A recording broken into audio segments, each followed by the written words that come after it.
वो कहता है कि शायद बाओ तुम्हें मार नहीं पाया क्योंकि तुम वहाँ से दुम दबाकर भाग निकले होंगे। और उतने में हान ने उस पर अटैक कर दिया, मगर शाओटियान के चमचे ने उस अटैक को रोक लिया था। वो बंदा कह रहा था कि हमारे लीडर के साथ फाइट करने जितनी तुम्हारी औकात नहीं है।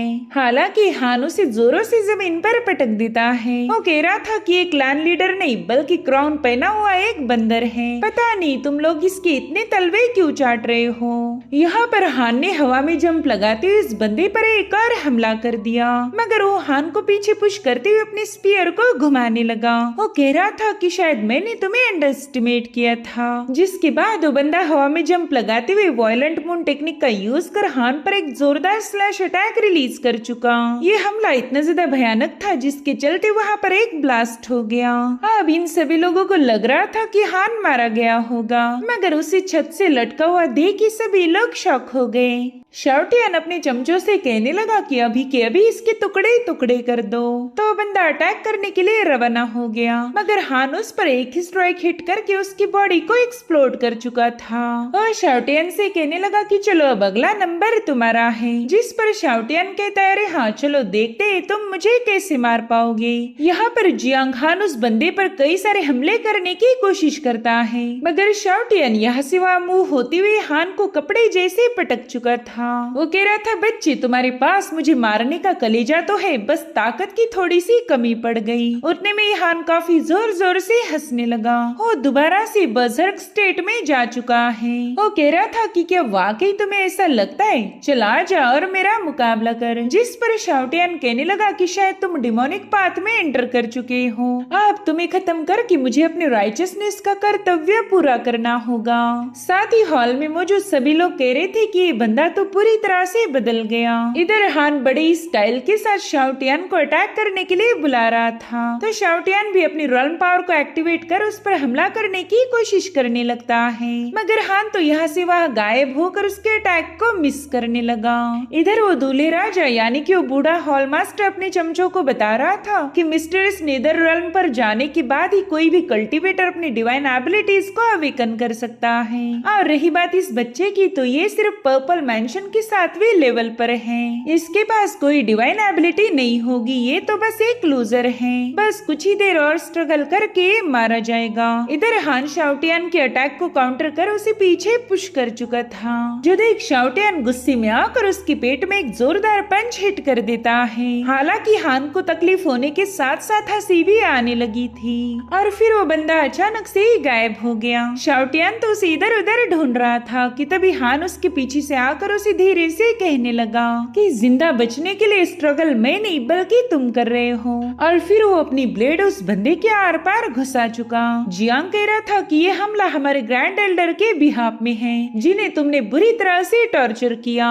तब तक शाओटियान फटाफट से उसे दूर पुश कर देता है, मगर अभी तो इस गेम की शुरुआत हुई थी। हान शाओटियान की तरफ अटैक करते हुए कहने लगा कि ये हमारे पुराने क्लान एल्डर और सेकंड एल्डर के बिहाफ में है, जिन्हें तुम्हारे जैसे घटिया बंदे के हाथों मरना पड़ा। इस बार हान ने उसका एक हाथ काट दिया था, जो देखकर तो वहाँ मौजूद सभी लोग काफी ज्यादा शॉक हो गए। उन्हें लगा नहीं था कि हान इस बंदे की कुत्ते जैसी हालत करने वाला है। यहाँ पर शाओटियान गुस्से में उस पर कई सारे स्लैशेस रिलीज कर चुका था, जो देख हान कह रहा था ओह शायद मेरी जान अभी टॉर्चर झेल नहीं पा रही। तभी शाओटियान ने अपनी ब्लैक ड्रैगन इमर्ज टेक्निक को एक्टिवेट करते हुए हान पर एक जोरदार हमला कर दिया। दरअसल शाओटियान की डिवाइन एबिलिटी होने की वजह से हान भी इस पावर के चलते पीछे की तरफ घसीटा गया। वो कह रहा था कि चलो देखते हैं तुम मेरे इस अटैक को कैसे रोक पाओगे, मगर हान ने तो अपने एक ही स्लैश में उस बंदे को नीचे पटक दिया था। जो देख शाओटियान उससे पूछता है कि आखिर तुम मेरे एबिलिटी को काउंटर कैसे कर पाए। जिस पर हान कहने लगा कि इतने साल तुमने मेरी छोटी सिस्टर को टॉर्चर किया, क्लैन मेंबर्स को अब्यूज किया, क्या तुम्हें कभी लगा था कि तुम्हें ऐसा भी दिन देखना पड़ेगा। तभी शाओटियान गुस्से में अपनी एनर्जी को रिलीज कर एक पिल को कंज्यूम कर लेता है, जिससे उसकी पावर काफी हद तक बढ़ गई थी। वो कह रहा था कि हान तुम कभी मुझे मार नहीं सकते, मगर हान पर उसकी बातों का कोई खास असर नहीं हुआ। वो कह रहा था कि बस तुम्हारी स्ट्रगल है। साथ ही साथ उसे हवा में उछाल कर उस पर एक जोरदार अटैक कर चुका। हान कह रहा था कि ये अटैक उन सभी लोगों के लिए है जिन्हें तुमने इतने सालों तक टॉर्चर किया था। यहाँ पर हम देख पाते कि शाओटियान की बॉडी पर हजारों कट्स पड़ चुके, जिसके चलते एक ही सेकंड में उसकी बॉडी एक्सप्लोड होते हुए लाइफ प्रोटेक्शन टैलिस्मान एक्टिवेट हो जाता है। ये टैलिस्मान काफी रेयर मटेरियल है जो हर कोई अफोर्ड नहीं कर सकता। इस टैलिस्मान की मदद से किसी भी बॉडी पार्ट को प्रोटेक्ट किया जाता था ताकि बाद में वो पर्सन दोबारा से खुद की बॉडी को रिबिल्ड कर पाए। यहाँ पर शाओटियान का सिर्फ मुंह जिंदा बचा था तो वो अपने उसी मुंह से हॉल मास्टर से कहने लगा कि प्लीज मुझे बचा लीजिए। तभी हान कहते ना मेरे दोस्त, ऐसे काम तो नहीं चलने वाला। जिस पर शाओटियान कहने लगा हान ये मत भूलो कि मेरा बेटा जियांग पेंग क्लाउड ड्रीम पवेलियन का डिसाइपल है। अगर तुमने मुझे मार दिया तो जरूर से तुमसे बदला लेगा। तो हान उससे कहता है कि ये फालतू धमकियां देना बंद करो, बताओ मेरे पेरेंट्स के डिसअपीयरेंस में तुम्हारा क्या रोल था। जिस पर शाओटियान जवाब देते हुए कहने लगा कि मैंने तो बस उन्हें एक पैगाम भेजने के लिए क्लाउड ड्रीम सिटी रवाना किया था, और फिर क्या इतनी इन्फॉर्मेशन हासिल होते ही हान ने उसका बचा कुचा मुंह भी एक्सप्लोड कर दिया। इधर हॉल मास्टर का एक चमचा एकदम से लड़कियों जैसे घबराते हुए कहने लगा कि प्लीज इसे मार दीजिए, मुझे तो इस बंदे से काफी ज्यादा डर लग रहा है। तो हॉल मास्टर ने तुरंत ही अपने 2 चमचों को उस पर अटैक करने के लिए भेज दिया। हालांकि तभी वहाँ पर एक हैमर आकर पटक जाता है, जिसकी एनर्जी से वो दोनों बंदे घायल हो गए थे। दरअसल ये कोई और नहीं बल्कि जियान थी। वो कहती मास्टर हान आप हमारे पवेलियन में तो मन मर्जी चलाते हो, मगर आप यहाँ पर भी वही कर रहे हैं। खैर अब आप इस बंदे को मार नहीं सकती क्योंकि अब इसे प्रोटेक्ट करना मेरी जिम्मेदारी है। तो हॉल मास्टर उससे पूछने लगा कि आखिर इस बंदे के साथ तुम्हारा क्या कनेक्शन है। जिस पर जियान जवाब देते हुए बता रही थी कि जियांग हान अब मेरे किल गॉड स्क्वाड का हिस्सा बन चुका, इसलिए आप उस पर अटैक करने का सोचना भी मत। जिस पर हॉल मास्टर कहने लगा कि जहाँ तक मुझे पता है ये गॉड किलिंग स्क्वाड में शामिल ही नहीं था। तो जियान हंसते हुए बताने लगी कि हाँ बिल्कुल 2 घंटे पहले ये हमारे क्लैन का हिस्सा नहीं था, मगर फिर मैंने इस बंदे की फिजिक को चेक किया, ये बंदा हद से ज्यादा ब्लेस्ड है, तो मैंने उसे हमारा क्लाउड रिंग पवेलियन ज्वाइन करने का ऑफर दे दिया। वेल यहाँ पर पहले तो जियांग हान ने मना किया था, मगर फाइनली जियान ने उसे पटा लिया। अब यहाँ पर हॉल मास्टर कह रहा था कि इंटरनल अफेयर्स हॉल की मंजूरी के अलावा ये बंदा हमारे पवेलियन को ज्वाइन नहीं कर सकता।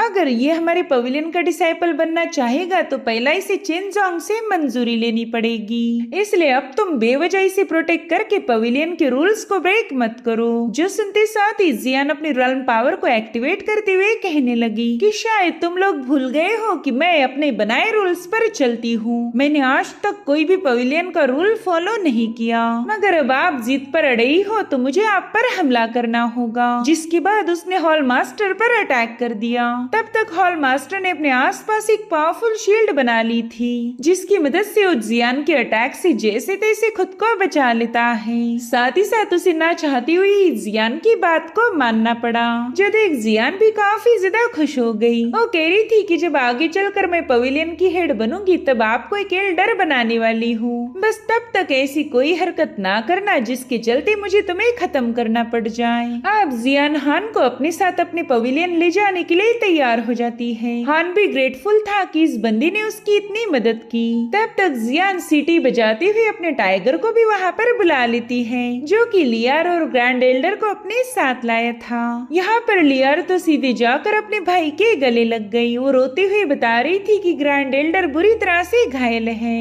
मगर एल्डर हान को परेशान नहीं करना चाहते थे, इसलिए वो हान से कहने लगे कि कोई बात नहीं, ये इंजुरीज तो ठीक हो जाएगी, फिलहाल तो हमने जियांग फैमिली को रीबिल्ड करने पर ही ध्यान देना चाहिए। यहाँ पर हान उन्हें बता रहा था कि बाप को ही हमारी इस फैमिली को प्रोटेक्ट करना होगा, क्योंकि मैं लियार को लेकर मेरे पेरेंट्स को ढूंढने जा रहा हूँ। मुझे ऐसा लगता है कि वो अभी तक जिंदा होंगे। तो मास्टर उसे बताने लगे कि मुझे अच्छे से याद है तुम्हारे पेरेंट्स ने यहाँ से जाने से पहले शाओटियान के साथ कोई सीक्रेटली बात की थी। उन्होंने कहा था कि वो किसी गोल्डन फॉक्स की तलाश में क्लाउड ड्रीम सिटी जाने वाले हैं। अब इस गोल्डन फॉक्स के बारे में इन लोगों को कोई आइडिया नहीं थी, इनफैक्ट ये नाम ही उन्होंने पहली बार सुना था, इसलिए हान को अब इस मसले की पूरी जड़ तक जाना होगा।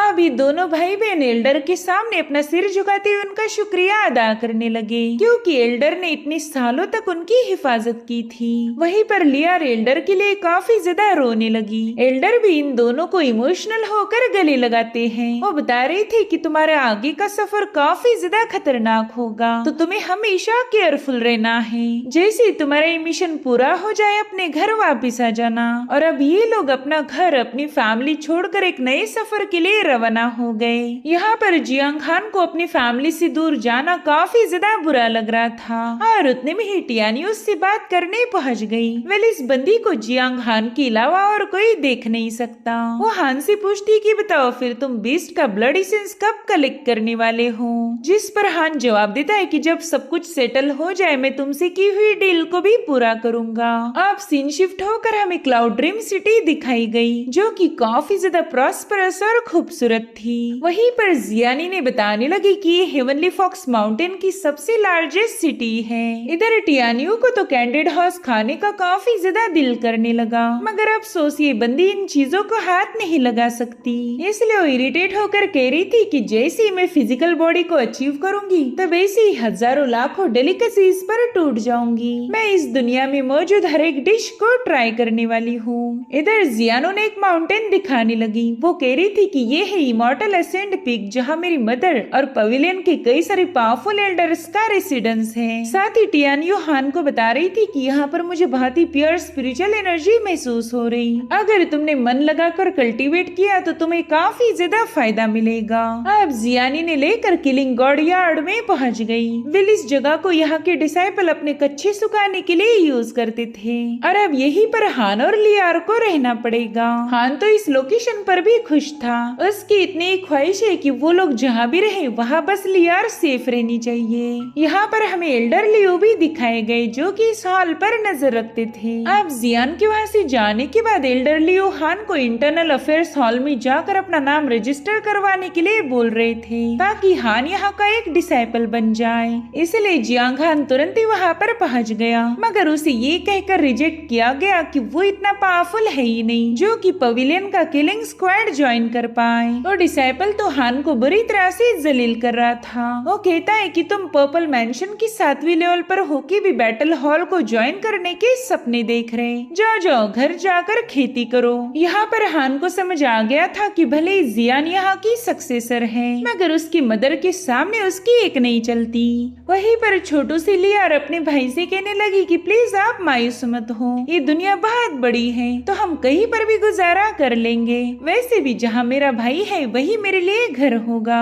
हान को उसकी बातें सुनकर काफी ज्यादा बुरा लग रहा था। वो सोचता है कि मैं तो अपनी सिस्टर के लिए एक छोटा सा छत भी नहीं बना सकता। वहीं पर टियानियो हान से कह रही थी कि तुम अभी के अभी इस बंदे की पिटाई कर दो, तुम्हें इतना जलील होने की कोई जरूरत नहीं। तो हान टियानियो से कहने लगा कि मेरे पेरेंट्स के गायब होने में ये क्लाउड ड्रीम पवेलियन भी जिम्मेदार है, बस मुझे उनका कनेक्शन ढूंढना होगा, इसीलिए मैं इतनी आसानी से यहाँ से नहीं जाने वाला। इधर वो बंदा हान को वहाँ से भगाने में लगा हुआ था कि उतने में ही चेनजोंग वहाँ पर आ जाते हैं जो कि इस इंटरनल सेक्शन का मास्टर था। उसने हान को तुरंत ही स्क्वाड में ज्वाइन करवाने की परमिशन दे दी थी, मगर तभी वहाँ पर 2 डिसाइपल्स पहुँच गए। वो चेनजोंग से कहते हैं कि ये बंदा हमारा स्क्वाड ज्वाइन करने के काबिल नहीं है, मगर फिर भी आप इसे हमारा ऑफिशियल डिसाइपल बना रहे हो। वेल इस बंदे का नाम था लिनफेंग और इसके साथ है जियांग पेंग। ये उसी शाओटियान का बेटा था जो कि हान के हाथों मारा गया।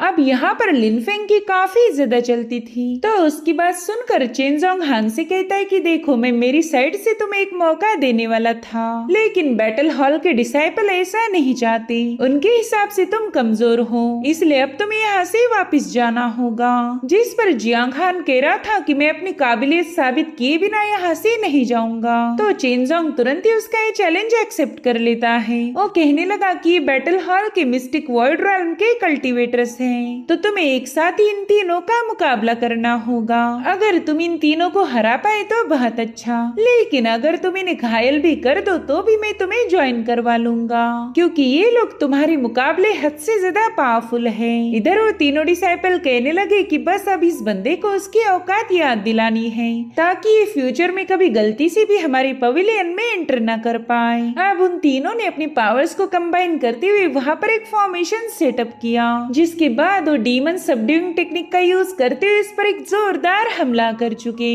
वहाँ पर स्पिरिचुअल पावर का एक जोरदार एक्सप्लोजन हो चुका था, जो देख उन लोगों को लग रहा था कि हान तो मर चुका है। कुछ डिसाइपल्स तो कहने लगे कि अरे अरे ये बंदा तो एक ही स्ट्राइक में मारा गया। अगर वो हॉल ज्वाइन करने की जिद ना करता तो शायद जिंदा बच जाता। और तभी ये लोग देखते कि हान दोबारा से उनके सामने अपीयर्ड हो चुका। साथ ही साथ डिसाइपल महसूस करने लगे कि हान का रवैया बदल चुका है। वो इन तीनों डिसाइपल से कह रहा था कि मुझे तो लगा था तुम काफी ज्यादा पावरफुल होंगे, लेकिन अब पता चल रहा कि तुम्हारी वो मिस्टिक वर्ल्ड रेल्म किसी काम की नहीं है। चलो चलो दोबारा से हमला करो। जो सुनते साथ ही उन तीनों डिसाइपल्स ने उस पर सेकंड मूव गॉड स्लेयर से डिवाइन पावर रिलीज करना शुरू कर दी। मगर जियांग हान तो अपनी डिवाइन टेक्निक का यूज करते हुए बड़ी ही कूल अंदाज में उसे डॉच करने लगा। उसका ये अंदाज देखकर ये तीनों डिसाइपल काफी ज्यादा पैनिक हो गए थे। वो समझ चुके कि उन्होंने गलत बंदे से पंगे लिए। और तभी हान अचानक से गायब हो गया। इधर वो फीमेल कल्टीवेटर उसे इधर उधर ढूंढ रही थी, तो हान उसके एकदम करीब जाकर उसे धीरे से पूछने लगा कि क्या हुआ, तुम मुझे ढूंढ रही थी? अरे देखो मैं तो तुम्हारे पीछे हूँ। और फिर उस बंदी पर एक जोरदार अटैक करते हुए उसे बुरी तरह से घायल कर देता है। साथ ही साथ जियांग हान ने उसके दोनों साथियों के हाथ पांव भी तोड़ दिए थे, ताकि वो काफी दिनों तक बिस्तर से उठ ही न पाए। जियांग हान के ऐसी पावर्स देखकर वहाँ मौजूद डिसाइपल काफी ज्यादा हैरान हो गए। वो कह रहे थे कि ये बंदा कोई लूजर नहीं बल्कि ये तो एक जीनियस निकला। और उतने में एक बंदे ने उस पर क्लाउड पियर्सिंग एरो से अटैक कर दिया, मगर हान उसे भी डॉज करके उसके मुंह पर एक जोरदार चमाट जड़ चुका था। हान के एक ही फटके में उस बंदे के 2-4 दांत गिर चुके थे। तो गाइस इस तरह से जियांग हान ने क्लाउड ड्रीम पवेलियन में अपनी जगह बनवा ली, मगर उसे पता है कि आगे चलकर लिन फेंग उसके लिए मुसीबतें खड़ी करेगा। और इसी के साथ ही जबरदस्त एपिसोड यहीं पर एंड हो जाता है। Thank you so much for watching. Bye bye, take care.